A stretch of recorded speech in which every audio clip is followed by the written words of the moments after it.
ఒకసారి ఆలోచించండి. ఇప్పుడు నేను ఇక్కడ ఒక పాస్టర్ని పిలిచినాను, లేనే పిలిచిన ఒక పేరు పెట్టి పిలిచినాను, వాళ్ళు వచ్చారు. దానికి నేను పెద్ద హంగామా చేస్తాను. వాస్తవానికి నాకు దేవుడే పేరు ఇచ్చాడు. ఇప్పుడు ఇక్కడ ఎంతమంది 100 మంది ఉన్నారు.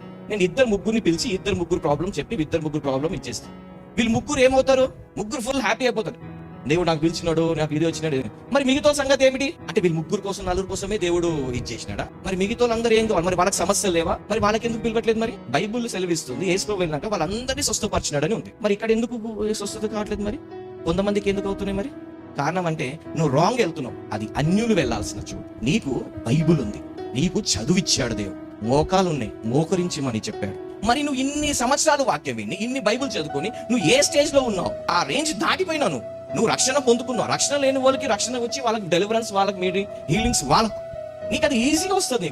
నువ్వు ఒక హై స్టాండర్డ్ లో ఉండాల్సిన వ్యక్తివి చీప్ గా పడిపోతున్నావు అంటే ఒక్కసారి నీ స్టాండర్డ్ ఏంటి గుర్తుపెట్టుకో. నీ స్టాండర్డ్ ఏంటి ఒకసారి నువ్వు గ్రహించు.